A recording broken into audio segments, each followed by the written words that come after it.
Good morning, children. Today we will study part 3, parts of sentence. Parts of sentence का तीसरा भाग आज हम पढ़ेंगे, जिसमें table number 5 and table number 6 की स्टडी की जाएगी।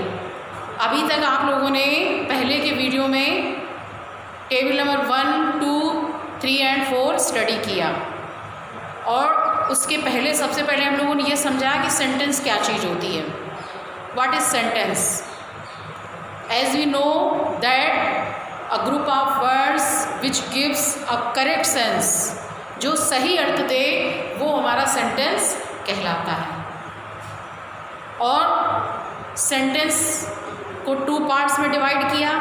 इसका जो फर्स्ट पार्ट था वो सब्जेक्ट कहलाता है, और जो सेकंड दूसरा पार्ट जो होता है वो प्रेडिकेट कहलाता है। सब्जेक्ट को फिर हम लोगों ने कई पार्ट्स में डिवाइड किया। टेबल नंबर 1 में सब्जेक्ट 1 पार्ट बन के आया। सेकंड में सब्जेक्ट 2 भाग में डिवाइड किया, जिसमें मेन वर्ड के पहले क्वालिफायर भी आया आपका। टेबल नंबर 3 में सबसे पहले सब्जेक्ट के जो 3 भाग किए गए, डिटर्मिनर आया। इसके बाद हमारा क्वालिफायर के अंतर्गत एडजेक्टिव, और फिर मेन वर्ड यानी हेड वर्ड, और फिर जहाँ से वर्ब स्टार्ट हुआ आपका वो प्रेडिकेट कहलाता है। क्लियर? तो वर्ब के अलावा इसमें और भी वर्ड्स आ जाते हैं। टेबल नंबर 4 में 4 पार्ट्स हुए। फर्स्ट पार्ट डिटर्मिनर में आप आर्टिकल, पॉसेसिव वर्ड और कुछ अदर वर्ड्स यूज़ करते हैं, जैसे स्टार्टिंग के जो होते हैं। इसके बाद हम क्वालिफायर लेके आते हैं। क्वालिफायर में आप एडजेक्टिव यूज़ करोगे, एडजेक्टिव जो नाउन या प्रोनाउन की क्वालिटी बताते हैं। और इसके बाद फिर मेन वर्ड या हेड वर्ड, जो मुख्य शब्द जो होता है वो हमारा आता है। और अब भी अगर वर्ब स्टार्ट नहीं हो रहा है, कुछ और वर्ड्स आ रहे हैं सेंटेंस में इसके पहले, तो हम इन्हें एडजेक्टिव फ्रेज के अंतर्गत रखते हैं। फिर जहाँ से हमारा वर्ब स्टार्ट हो जाता है वो हमारा प्रेडिकेट का पार्ट कहलाता है। सो ये तो आपने इसके 4 पार्ट्स पढ़े सब्जेक्ट के। अब इस टेबल नंबर 5 और 6 में आप देखोगे कि सब्जेक्ट जो है हमारा नाउन या प्रोनाउन के अलावा और कौन कौन से वर्ड्स ऐसे होते हैं जो सब्जेक्ट बन जाते हैं। So let us we see table number 5। Table number 5 में आप देखेंगे कि सब्जेक्ट कि यहाँ पे 2 पार्ट्स किए गए हैं, और इसके बाद ये प्रेडिकेट है आपका। सब्जेक्ट में पहला जो है ये मेन वर्ड, और दूसरा ऑब्जेक्ट या मॉडिफायर, कुछ अदर वर्ड्स यदि आते हैं इसमें तो। Clear? So let us we see first example, swimming in the cold water. Swimming in the cold water is not good. अब इस सेंटेंस में आप देख रहे हो कि स्विमिंग मेन वर्ड बन के आ गया है। मेन वर्ड स्विमिंग है। स्विमिंग मीन्स तैरना, यानी जो आपकी वर्ब की फर्स्ट फॉर्म यानी मेन वर्ब, इसकी फर्स्ट फॉर्म में आईएनजी लगा करके यूज़ किया गया है। यानी ये जो जीरेंड है, जीरेंड हमारा कैसे बनता है? वर्ब की फर्स्ट फॉर्म में आईएनजी लगाने से जीरेंड बनता है। लेकिन कभी कभी जो प्रेजेंट पार्टिसिपल होता है वो भी आईएनजी लग के बनता है। अब इन दोनों में डिफरेंस क्या हुआ? डिफरेंस ये हुआ कि जो पार्टिसिपल होगा, प्रेजेंट पार्टिसिपल आपका, उसमें करके, करते हुए इस तरह का अर्थ निकलेगा। और ये जो आपकी जीरेंड होगी, जीरेंड में ना का अर्थ निकलेगा। यानी जैसे स्विमिंग तो तैरना, रीडिंग पढ़ना, इस तरह से। तो अब इसमें ये जो सब्जेक्ट जो है जीरेंड, यानी कि इस टेबल में आप देखोगे कि ये जो 2 सेंटेंस लिखे हुए हैं ये सब्जेक्ट का काम कर रहे हैं एज अ जीरेंड। क्लियर?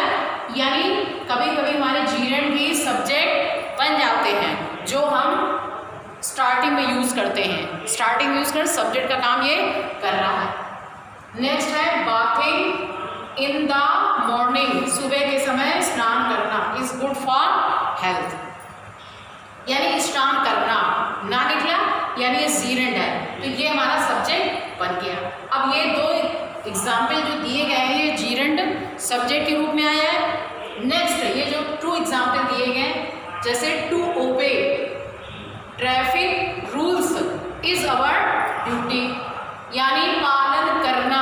ना का अर्थ निकला तो ये आपका क्या है, ये भी ना अर्थ निकालता है ये, लेकिन बट यहाँ पे वर्ब की फर्स्ट फॉर्म के पहले हम लोग ने टू यूज कर दिया है, तो टू यूज करने से ये सब्जेक्ट तो है लेकिन ये एज ए इन्फिनिटिव, यानी ये इन्फिनिटिव का काम कर रहा है आपका। यानी मेन वर्ब की फर्स्ट फॉर्म के पहले जब हम टू का यूज कर देते हैं तो वो हमारा इन्फिनिटिव का काम करता है। So in this table we can see that gerund and infinitive are also called subject, ये भी सब्जेक्ट कहलाते हैं when we use as a subject in the sentence। जब सेंटेंस में हम इन्हें सब्जेक्ट के रूप में स्टार्टिंग में यूज कर देते हैं तो ये सब्जेक्ट कहलाते हैं। Clear? So we see here gerund and infinitive verb as a subject in the starting of sentence, यानी सेंटेंस के स्टार्टिंग में ये सब्जेक्ट का कार्य करते हैं। Next table number 6। Table number 6 में आप देख रहे हो it and there. It and there also verb as a subject. It and there जो है ये भी सब्जेक्ट का कार्य करते हैं। So it is a neutral, यानी न्यूट्रल सब्जेक्ट है ये, and there is a introductory subject. Introductory subject तब यूज करते हैं it and there are used as a subject when subject is not clear और सब्जेक्ट इज मोर फॉरवर्ड, यानी जब ज़्यादा आगे होता है, यानी मेन वर्ड जब क्लियर ना हो तो हम उस समय उस कंडीशन में इट और देयर को एज अ सब्जेक्ट सेंटेंस में यूज करते हैं। See the example. It was raining yesterday. It is sin to kill animals. There is a doctor in the room. There lived a fox in the forest. अब इस sentence में आप देखिए main जो word है fox, यही subject है, लेकिन ये सब्जेक्ट आपके स्टार्टिंग में नहीं आ पा रहा है, इसलिए हमने यहाँ पे इंट्रोडक्टरी सब्जेक्ट देयर के रूप में यूज़ किया है। और ये नेक्स्ट जैसे देयर इसमें दिया गया है, ये डॉक्टर है आपका, डॉक्टर मेन वर्ड है, बट ये डॉक्टर भी स्टार्टिंग में यूज़ नहीं कर सकते सेंटेंस के according. So here there is used, ये देयर यूज़ किया जाता है इसीलिए। And next it and it, ये दूसरे जो दो सेंटेंस पहले जो दिए गए इसमें आपका जो सब्जेक्ट है वो क्या है, सिन, ठीक है, और ये यहाँ पे रेन है जो रेनिंग वर्ब के रूप में यूज़ किया गया है। So we can see in this table that it and there can be used as a subject when subject is not clear in our sentences। जब हमारे सेंटेंस में सब्जेक्ट क्लियर नहीं है तो हम इन्हें भी सब्जेक्ट के रूप में यूज़ कर सकते हैं। तो आप इन टेबल से ये समझ सकते हो दैट क्या कि gerund infinitive किसी भी सेंटेंस में सब्जेक्ट बनाए जा सकते हैं, and it and there can be also used in the sentence, इन्हें भी यूज़ किया जा सकता है। क्लियर है? तो ये आपकी टेबल नंबर 5 एंड 6 है। That's all, thank you.